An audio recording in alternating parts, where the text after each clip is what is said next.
Hey everyone, this is Friedel Hucker AJ Raven, and I'm back with my recap and review of Animal Kingdom Season number 4, Episode number 5, which is titled Reap.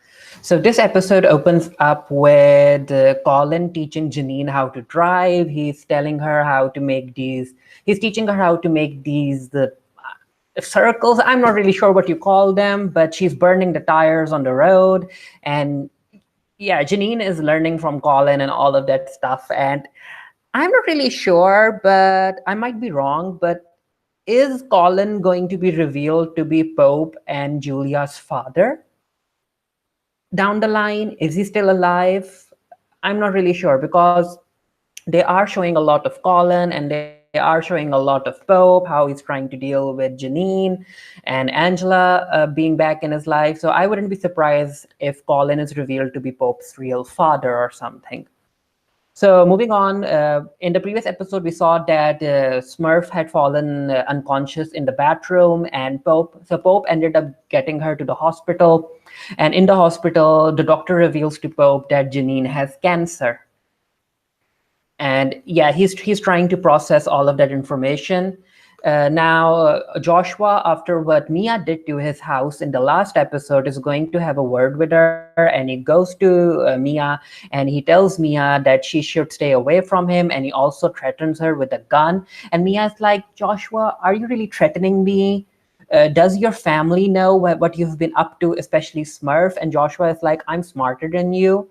I have more connections than you. And I'm like, Joshua, you're not doing yourself any favors, because I won't be surprised that even though Joshua thinks that he is more intelligent than Mia, Mia to me feels like a more dangerous character. And also, Mia was the one who ended up shooting and killing Baz. She was the one who ended up shooting Baz's girlfriend. So Smurf does pay her to work. So yeah, it would be interesting to see if Mia decides to tell Smurf what Joshua has been up to. Yeah, she isn't threatened by Joshua at all. I'm not really a fan of Mia, but I liked her in the scene. So over at Craig's house, Craig is trying to connect with Frankie. He's trying to get the money back. And Ren kind of sees that Craig is uncomfortable and there's something going on. And Craig is like, you know what? You have nothing to worry about. It's just a job thing. I'm trying to handle it. And I'm kind of glad that Ren is back. I'm still not sure if the child is Craig's. Maybe we'll find out later, but I'm kind of glad that Ren is back. Also, if I were to fan cast someone as Catwoman in a film, I do think that the actress has the look. That's Selena's typical look in comic books, the face structure and all. Moving on, after what Colby told Deran in the previous episode about Adrian smuggling drugs, Adrian goes and asks Jack about it. And Jack is like, Adrian's a big boy. He can do what he wants. And Deran is like, yeah, I don't want Adrian to continue dealing for you. He kind of threatens Jack, and Jack understood that. So Pope asks Smurfs why she asked the doctor to tell him about her cancer and yada yada yada, what she's trying to do, because you can see that Pope doesn't necessarily feel anything for Smurf, which is kind of a lie because he does love her in his own weird way. He just doesn't want to show Smurf and let her know that she still has a lot more power on him. And he asks Smurf whether or not he should tell his other brothers, and Smurf is like, absolutely not. So in the flashback scene, we see these two guys talking about the members of their group. And you know what? I realized that we are 5 episodes in and I still don't know all of their names. Maybe it's because I don't care. Maybe because they aren't very important characters to me. But yeah, I don't remember any names except for Colin. And then the other tall one was Jake, if I'm not mistaken. I'm not really sure. So anyway, these two are talking, and this one tells this one about why they need Colin in the group, and this one tells him that Colin is someone, they need someone who is brave and crazy, who makes the group look strong, and yada yada yada. And he turns the conversation onto this one about what the heck does he bring to the table, and basically he brings nothing. So then he ends up saying that, what about Janine? Why is Janine in the group? And yeah, the conversation ends there. So over at the bar, Joshua asks Deran for more money, and Deran is like, "Why aren't you bringing us more jobs?" And Joshua is like, "I'm looking into it. I know this kid whose father is a producer. He's shooting in Morocco. They're loaded, so that's a job that I'll bring you guys." So everyone is at the bar. Joshua goes away. So we have Craig, we have Deran, and they're looking at Adrian. His last name is Dolan. So Adrian Dolan is doing well at the competition, and he's at the finals, and he ends up winning. And even though Deran is happy for Adrian, he still can't help but be worried about Adrian being mixed up in dealing drugs. So after Pope brings Smurf home, Angela is like eating cornflakes, and Smurf goes to Angela, and she's like, "Angela, you are living under my roof. It's my house. You need to show some respect. So clean your dishes." And there's a confrontation between them, and Janine kind of tells Angela that we were discussing the problems of having a halfway house for junkies, and that hits Angela, and Angela walks away. And Angela's like, "I'm not living here. Smurf doesn't want me. Pope, you don't want me." And Pope is like, "You know what, Angela? I want you here. Please stay." So Pope goes to Smurf, and he tells Smurf that if she doesn't want anyone else to know about her cancer, she's going to let Angela stay. And Smurf is like, "You know what? Okay." So over at Joshua's friend's house, Joshua is there to teach her, I guess, maths or it's economics. I'm not really sure. And the rest of the group isn't there, especially the guy whose father Joshua is planning to steal from. And they end up studying, which was surprising because they do end up studying. So Pope gives Angela, I guess, Craig's old room, and Angela is like, "You know what? Yeah, I'll stay." And Angela also tells Pope that she understands why Smurf still has power over him. It has been like this from the beginning. And Angela is like, "I understand you, Pope." And you can see that Angela is using her feminine charm on Pope, and it's kind of working. So Craig goes to meet Frankie, and he asks Frankie for more money. And Frankie is like, "Rahul couldn't get all of the money, so you're like 100 grand short." And Craig is like, "No, I need you. Don't cut me off. I need the entire amount." And Frankie is like, "Craig, look at the bigger picture. Rahul has more jobs. There's more money there. So you need to work with me." And Craig is like, "Nope. Rahul needs to give me the money that me and my brothers are owed." So yeah, it's nighttime, and like I said, I was actually surprised that Joshua and the girl did end up studying because it's nighttime now. So she comes on to him, and Joshua is like, "Yeah, I'll make out with you," and they make out, and they're like having sex, and the girl's mother walks in, and she's like, "Sorry, sorry, yeah, yeah, yeah," and it's not a big deal because I guess it's like a normal occurrence. So over at Craig's house, Ren ends up taking out the suit that Frankie gave Craig, and Ren asks more questions about this woman. He doesn't name her Frankie, I guess. Not. I'm not really sure. But Ren asks Craig whether or not he slept with her, and Craig is like, "Yeah, I did." So Ren can see that Craig is taking this very personally, especially because he kind of likes Frankie. So over at the house, Pope is having one of his OCD instances, and he thinks that everything is a mess. And Smurf walks in, and Smurf is like, "Pope, everyone dies." And Pope is like, "Do you really think that I care for you? Because I don't. The day that you die will be the happiest day of my life." And I'm not sure if it's just me, but I do think that Pope is lying. He still cares about Smurf. So he goes to the room, and Angela comes in, and Angela is being all supportive, and they end up kissing, and they're having sex, and Smurf just stands there, and she's listening to them through the door, which is very creepy. But yeah, Smurf knows that she has to do something about Angela. So Joshua ended up staying the night at the friend's house, and he wakes up and he goes for water, and his friend's mother is working on a laptop, and she's working on these amenities that an artist wants, and it's a lot of money. And Joshua, yeah, you can see Joshua's brain working, and he's trying to figure out how to steal from this woman as well.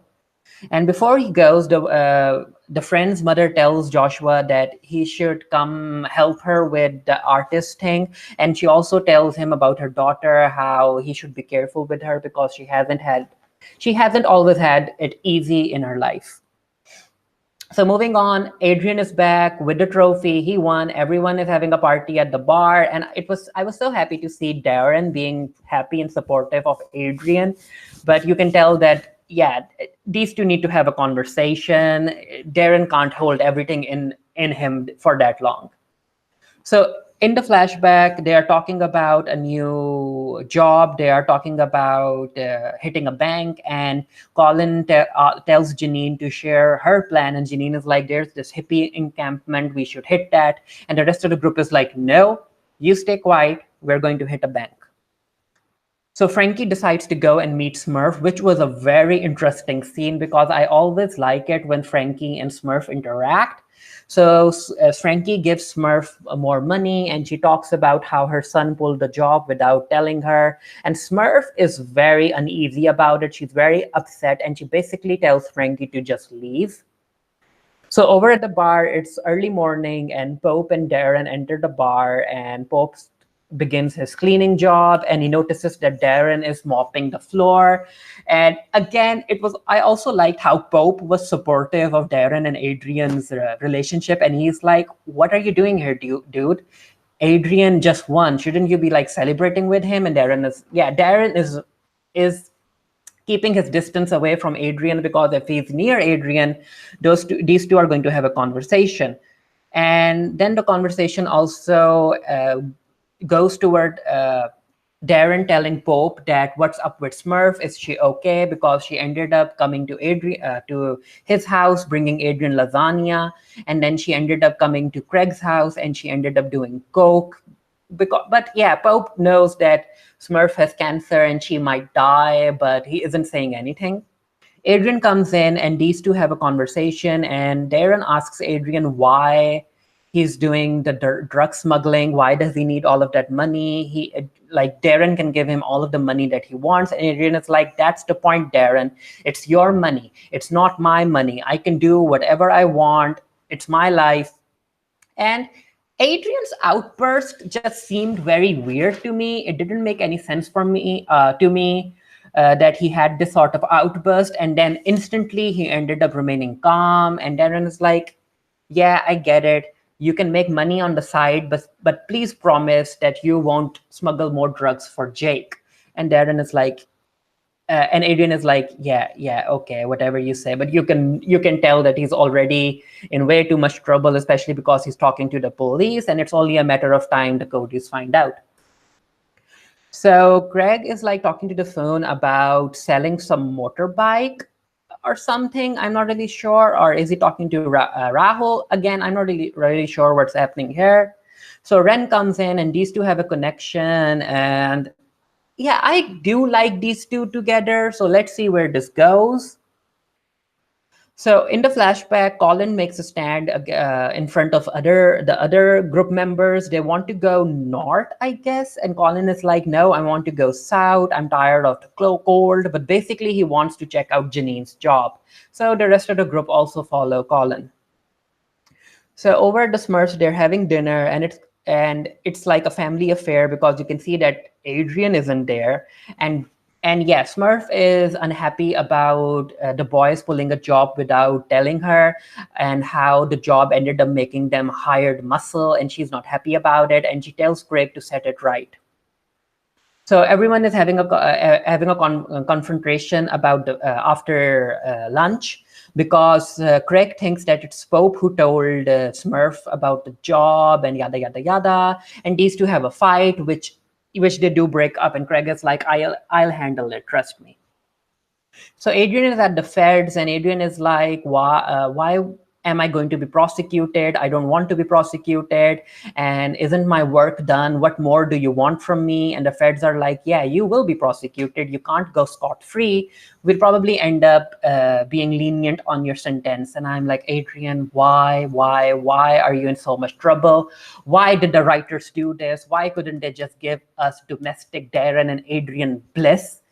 Deran already has a lot on his plate because he's a thief and all of that. So why pile up Adrian stuff in his life as well? So it turns out that there's an inspector that wants to talk to Adrian, and it turns out that it's Pierce. So hello, Pierce. Good to see you again after last season. So Raul is on his bike and he's moving away from, I guess, a restaurant or some or whatnot. The Codys follow him, and they also and Joshua and Pope also. Oh, Joshua's ears are quite small, cute. So anyway, Joshua and Pope also talk about how Pope wants Joshua to bring them more jobs because Smurf is old and she can't continue to bring them jobs. So after stealing Rahul's bike and watch, they end up the altercation also breaks his leg, so they just leave him on the road, and that's not Frankie isn't going to like that.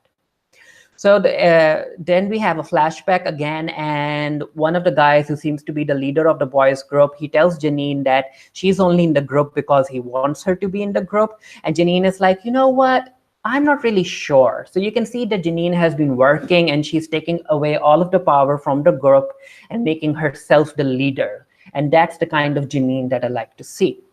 So the episode ends with Joshua locking up his bowling alley, and when he comes outside, 2P attacks him, and these two have a punch fight, and Joshua wins, and 2P takes out his gun, but Joshua takes out his gun before, like, snatches his gun away, and 2P runs. And I'm like, 2P, you had one job. You had one job to hit Joshua, and you couldn't even do that right. So anyway, I'll be doing a written review of this for the Geekery. The link to the review will be down in the comment section below as soon as it goes up. Let me know what you thought about the episode. Did you enjoy it? It was enjoyable. And it kind of felt like an episode that served as setting things up for what's to come next. So let me know what you guys thought. And until next time, stay happy, stay safe, stay blessed. And I'll see you guys later. Bye.